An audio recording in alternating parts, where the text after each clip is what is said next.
कथं सन्ति सम्यक् सन्ति वा। नमो नमः सर्वेभ्यः। Me Navjot teacher, me your senior. तो शुरू करते गाइस। तो मेरे बच्चों, new week, new semester, new DSC. तो आज हम लोग स्टार्ट करने वाले हैं सेमेस्टर 5 का डीएससी 13, जिसका नाम है वेद एंड उपनिषद।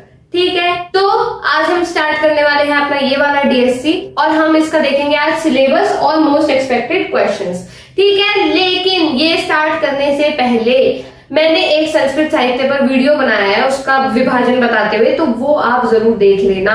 फिर आपके लिए जो डीएससी है ये समझना बहुत ही ज्यादा इजी हो जाएगा। ठीक है, क्यों? क्योंकि उसमें हमने संस्कृत साहित्य का विभाजन किया है 2 पार्ट्स में। ठीक है, एक तो वैदिक और एक लौकिक। इसमें जितना भी आने वाला है वो सारा वैदिक साहित्य का आने वाला है। ठीक है, तो आप वहां पर जाके उसे पढ़ लीजिए और बिल्कुल अच्छे से समझ लीजिए ताकि आपका बेसिक्स बिल्कुल क्लियर हो जाए। फिर उसके बाद हम आगे एडवांस्ड लेवल पे जाएंगे। ओके, अब हम बिल्कुल भी अपना समय वेस्ट नहीं करते हैं और सीधा चलते हैं अपने आज के टॉपिक में और इसके सिलेबस को और एक्सपेक्टेड क्वेश्चंस को ध्यान से देखते हैं। तो आइए शुरू करते हैं। तो मेरे बच्चों, ये है हमारी यूनिट 1। यूनिट 1 में हमें वैदिक लिटरेचर का इंट्रोडक्शन देखने को कहा गया है। ठीक है, वैदिक लिटरेचर को अगर हम हिंदी में ट्रांसलेट करेंगे तो वो होगा संस्कृत साहित्य। ठीक है, लेकिन यूनिट 1 में हमें वैदिक लिटरेचर का सिर्फ एक पार्ट देखने को कहा गया है, जो कि है संहिता। अब संहिता होता क्या है मैं आपको शॉर्ट में भी समझा देती हूँ। संहिता के अंतर्गत जो हमारे 4 वेद हैं, ठीक है, वो चारों वेद आते हैं। तो 4 वेद हमारे हो गए संहिता। ठीक है, इंग्लिश में इस प्रकार से लिखते हैं, हिंदी में ऐसे लिखते हैं। ठीक है, बाद में जो संहिता है इसका विभाजन कर दिया था, तो हमारे पास 4 संहिताएं होती है। और 4 संहिताएं कौन सी है? ऋग्वेद संहिता, यजुर्वेद संहिता, सामवेद संहिता और अथर्ववेद संहिता। बेसिकली हमारे 4 वेदों के नाम पर 4 अलग अलग संहिता बन गई है। ठीक है, इनकी फिर उसमें शाखाएं वगैरह ये सब कुछ आ जाता है, देखने को हमें मिलता है। ठीक है, इनका हम अलग अलग और बहुत ही ज्यादा डिटेल में पढ़ेंगे। ठीक है, ताकि हमें आंसर लिखने में बिल्कुल कोई भी समस्या ना हो। और राइट, अब देखो इसमें क्वेश्चन किस प्रकार का आ जाता है।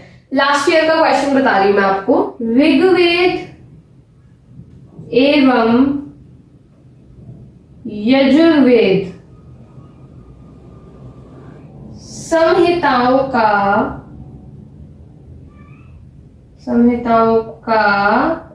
शाखाओं सहित, जो अभी मैंने आपको बताया ना कि इसमें इनकी शाखाएं भी आ जाती है, तो शाखाओं सहित परिचय दीजिए।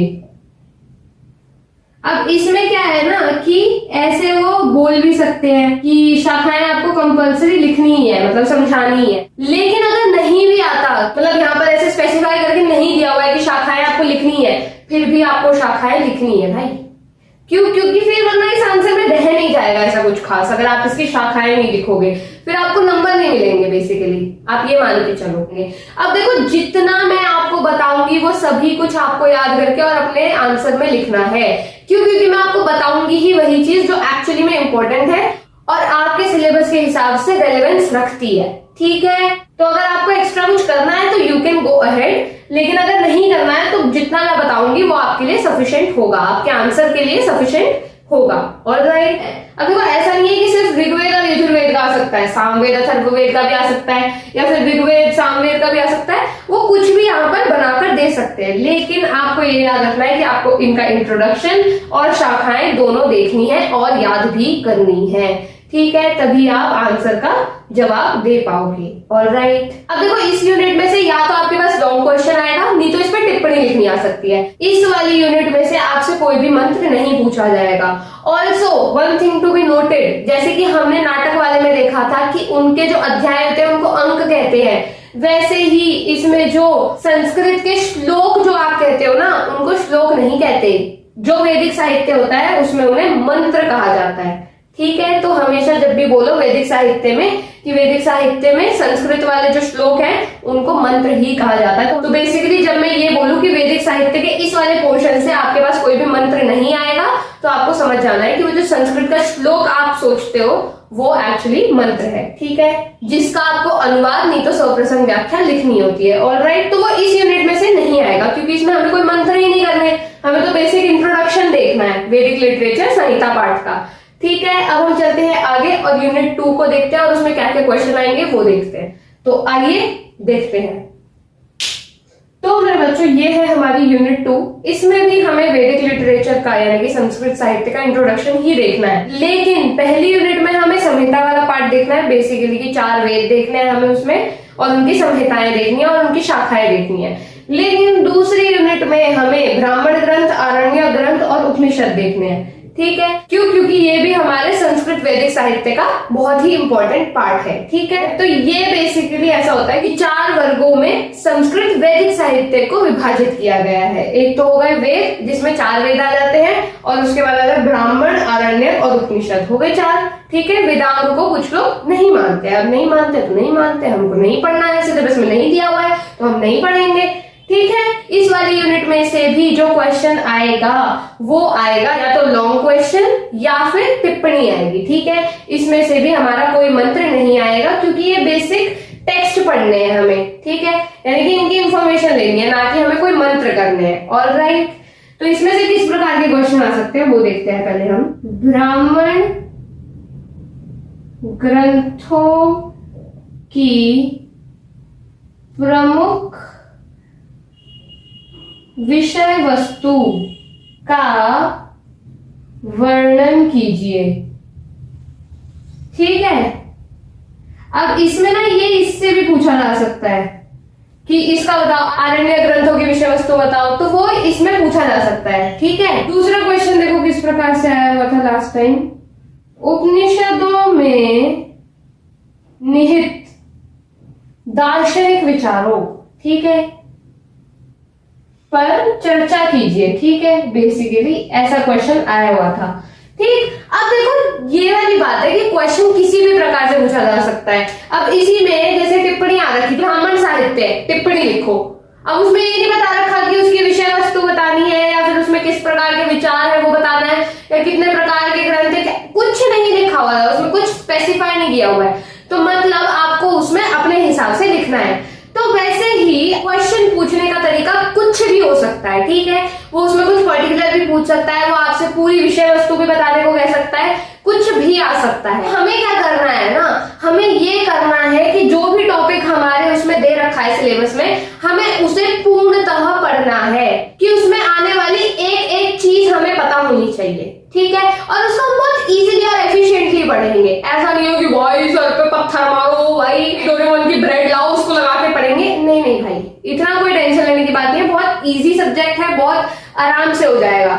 मैं करवाऊंगी ना, क्यों टेंशन ले रहे हो। ठीक है, तो क्वेश्चन किसी भी तरीके से आए, बस आपको ये याद रखना है कि एक तो देखो ये कि कौन से टॉपिक के बारे में पूछा जा रहा है। अगर कुछ स्पेसिफाई करके पूछा जा रहा है तो पहले आप इंट्रोडक्शन वगैरह सब कुछ लिखोगे, उसका महत्व वगैरह, फिर उसके बाद आंसर के नीचे आते आते फिर आप उस चीज के बारे में जो पर्टिकुलर पूछी गई है वो आप हाईलाइट करके लिख दोगे कि हाँ भाई इसमें ये चीज दी गई है। ठीक है, मतलब आप उसी चीज पे पूरा आंसर नहीं शुरू कर सकते। जैसे कि इसमें पूछा गया उपनिषद में निहित दार्शनिक विचार, उपनिषदों में दार्शनिक विचारों के उस पे ये कहा गया, नहीं, आप ऐसे आंसर नहीं लिखोगे, ये ग्रेजुएशन लेवल पे नहीं चलता है। इसका जब आप आंसर लिखोगे तो पहले आप आओ वैदिक साहित्य पे। ठीक है, उसको थोड़ा सा एक्सप्लेन करके कि ये जो उपनिषद है वो वैदिक साहित्य के अंतर्गत आता है। ठीक है, अब वैदिक साहित्य को थोड़ा सा एक्सप्लेन कर दिया, फिर आप आ जाओ उपनिषद पे। उपनिषद को एक्सप्लेन करो कि ये किन किन शब्दों से मिलकर बना है, इसके अंतर्गत कितने उपनिषद आते हैं, क्या विचार है, क्या मत है, फिर उसके बाद आप जाओ दार्शनिक विचारों पर। ठीक है, समझ गए? क्योंकि अगर आप पर्टिकुलर जो पूछा गया है उस पर फोकस करोगे ना तो आपका 1 पेज या 2 पेज से ज्यादा लंबा आंसर नहीं लिख पाओगे आप। और 18 नंबर के क्वेश्चन में एटलीस्ट 4 से 5 पेजेस तो आपको लिखने पड़ेंगे। और इस पर ना स्ट्रेस मत हो जाना कि ओ माय गॉड 4 से 5, पता भी नहीं चलता। अगर आपको टॉपिक की समझ है ना, अगर आपको टॉपिक पूरा आता है, ठीक है, तो आपको पता भी नहीं चलेगा कि 4 से 5 पेजेस आपने कब लिख दिए। ऐसे आपको फिर काटने में दिक्कत होगी कि भाई क्या हटाऊं इसमें से, मैं मेरे को तो सब आता है, ऐसी वाली फीलिंग आएगी। तो डोंट वरी, वो फीलिंग आएगी जब हम पढ़ाएंगे। तो ये देख लिया हमने यूनिट 2 का कि इसमें हमें क्या पढ़ना है और किस प्रकार से क्वेश्चन आएंगे। अब हम आगे चलते हैं और देखते हैं अपनी यूनिट 3 ऑफ DSC 13 कि उसमें हमें क्या करना है और किस प्रकार से क्वेश्चन आएंगे। तो आइए देखते हैं। तो मेरे बच्चों ये है यूनिट 3। ऑलराइट, तो इसमें हम देखने वाले हैं ऋग्वेद। ठीक है, मैं आपको इसका ब्रीफ इंट्रोडक्शन दे देती हूँ। ठीक है, ऋग्वेद में 10 मंडल कहे जाते हैं कि 10 मंडल होते हैं। ठीक है, ऋग्वेद में कहा जाता है कि 10 मंडल होते हैं। ठीक है, अब इन मंडलों में 1028 सूक्त कहे जाते हैं, ठीक है। उन सूक्त में से पहले मंडल का, तो जो ये पहला नंबर है ना, ये हो गया हमारा मंडल का, ठीक है। ये जो दूसरा नंबर है ये हो गया हमारा सूक्त का, ठीक है। ये अग्नि सूक्त कहलाएगा, सिर्फ अग्नि नहीं कहलाएगा, अग्नि सूक्त, इंद्र सूक्त, ये दो सूक्त हमें पढ़ने हैं। तो ये जो अग्नि सूक्त है ये पहले मंडल का पहला सूक्त है, ठीक है। और ये जो इंद्र सूक्त है पहले मंडल का 81वां सूक्त है। समझ में आया? हमारे पास ऋग्वेद में 10 मंडल है और 1028 सूक्त है, और ये जो अग्नि सूक्त और इंद्र सूक्त हमें पढ़ने हैं उनके हमने मंडल और सूक्त याद रखने हैं कि ये कौन से मंडल का कौन सा सूक्त है। क्यों? क्योंकि इसमें 2 टाइप के क्वेश्चन आ सकते हैं, ठीक है। पहला है अनुवाद करने को आ जाएगा, जो मंत्र वगैरह है वो आएंगे इसमें से कि आपको उसमें अनुवाद करना होगा, और दूसरा आएगा सप्रसंग व्याख्या, ठीक है। और एक संस्कृत में भी आती है बेसिकली, तो वो आप तभी कर पाओगे जब आपको बेसिक सेंटेंसेस बनाने आते हैं, ठीक है। वो मैं ऑलरेडी आपको DST 1 में कैसे बनाते हैं वो मैं आपको करवा चुकी हूँ। तो अगर आपको नहीं आता है अभी तक भी, तो उसमें शर्म की कोई बात नहीं है कि आपको सेमेस्टर 5 तक या 3rd ईयर तक नहीं आता, बहुत लोगों को नहीं आता, ठीक है। तो बिल्कुल शांति से अपना जाके वो आप कंप्लीट कर सकते हो, ठीक है, कि किस प्रकार से सेंटेंसेस बनाते हैं और किस प्रकार से वो बेसिक्स जो है वो आप क्लियर कर सकते हो। DST 1 का अभी मेरा साथ साथ इसके साथ साथ चल रहा है, ठीक है, अप्लाइड संस्कृत का।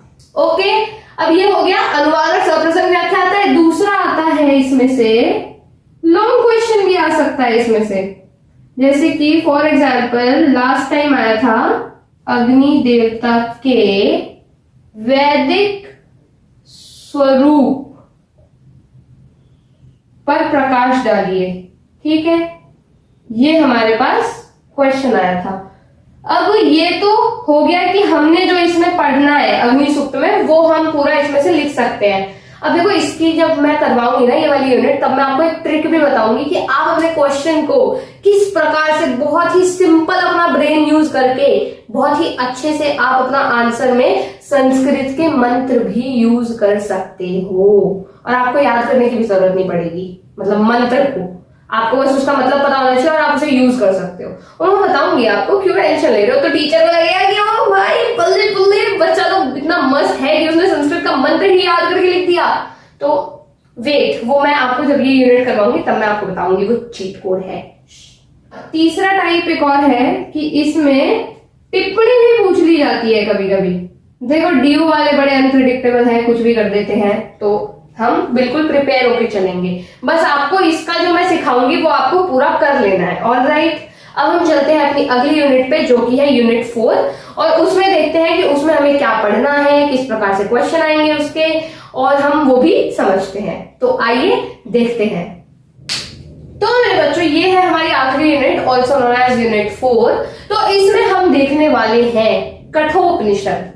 अब देखो इसका जब हम विभाजन करेंगे तो वो निकलेगा कठ और उपनिषद, और ऊ को मिलाकर ओ हो जाता है। तो ये तो बेसिक हमारी स्वर संधि है, ठीक है। वो जो मेन वाले उपनिषद होते हैं ना, उनमें से ये एक है, ठीक है। अभी आपको इतना ही जानना है बेसिक ऊपर ऊपर के इंट्रोडक्शन में। और राइट, कठोपनिषद में ये देखो यहाँ पर लिखा है सेकंड वल्ली। अब ये क्या है तो समझो, इसमें इसको 2 अध्यायों में विभाजित किया है, ठीक है। पहले अध्याय में है 3 वल्लियां, दूसरे अध्याय में है 3 वल्लियां। तो बेसिकली जो हमारा कठोपनिषद है उसमें टोटल 6 वल्लियां हैं, ठीक है। उसमें से जो हमारी सेकंड वल्ली है पहले अध्याय की वो हमें यहाँ पर देखनी है। अब कठोपनिषद की जो वो है विषय वस्तु, वो बेसिकली यम और नचिकेता के बीच में जो वार्तालाप हो रहा है उसके ऊपर आधारित है, ठीक है। वो हम समझेंगे जब हम ये वाली यूनिट करेंगे, तो हम उसका पूरी स्टोरी समझाऊंगी मैं आपको कि किस प्रकार से क्या क्या हुआ था उसमें। अब देखते हैं कि इसमें क्वेश्चन किस प्रकार से आते हैं।